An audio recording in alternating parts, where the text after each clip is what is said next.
Hi everyone, তোমরা যারা যারা আমার ভিডিও দেখো তারা কিন্তু জানো যে সবেই আমি ভিডিও বানানো স্টার্ট করেছি। তো ভিডিও বানাতে গেলে কিছু কিছু জিনিস থাকা কিন্তু খুবই প্রয়োজন, যেমন রিং লাইট, স্ট্যান্ড। তো তার মধ্যে যেটা আমার সবথেকে বেশি প্রয়োজন সেটি হলো একটি রিং লাইট। কারণ দিনের বেলা কাজের চাপে আর সময়ের অভাবে আমার পক্ষে ভিডিও ডেইলি শ্যুট করে আপলোড করা একটু টাফ হয়ে যাচ্ছে। তো সেটার কথা মাথায় রেখেই আমি অ্যামাজন থেকে খুবই অ্যাফোর্ডেবল একটি প্রাইসে একটি রিং লাইট অর্ডার করেছি। তো সেটারই আনবক্সিং ভিডিও নিয়ে আজ চলে আসলাম। তো এখানে কিন্তু কোনো ইনস্ট্রাকশন কার্ড দেওয়া ছিল না। তো আমরা নিজেরাই চেষ্টা করছিলাম যে আমরা একা একা ফিক্স করতে পারি কি। তো তারপর আমরা ঠিক করি যে আমরা ইউটিউব টিউটোরিয়াল দেখে এটা ফিক্স করব। তাই পার্ট বাই পার্ট আমরা সাজিয়ে নিয়েছি। তো তারপরেও কিন্তু আমরা চেষ্টা করছিলাম যে নিজেরা পারবো কি না। তো তোমরা দেখো ওভারঅল লুকটা কেমন আসে। এমন প্রাইসে যে এমন প্রোডাক্ট পাবো আমি কিন্তু ভাবতে পারিনি।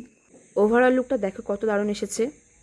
এখানে কিন্তু তোমরা 3 ধরনের অপশান পেয়ে যাবে, 3টে লাইটের অপশান তোমরা পেয়ে যাবে, যেটা কিনা তোমরা নিজেদের ইচ্ছে মতো চেঞ্জ করতে পারবে। তোমরা ভিডিওতে দেখতেই পাচ্ছ। এর হাইটটাও কিন্তু দারুণ, আর প্রোডাক্টটা কিন্তু খুবই অ্যাডজাস্টেবল, অনেক হ্যান্ডলি একটি প্রোডাক্ট। তো তোমরা উইদাউট এনি সেকেন্ড থট তোমরা কিন্তু এটা নিতে পারো। লিঙ্ক চাইলে আমি দিতে পারি।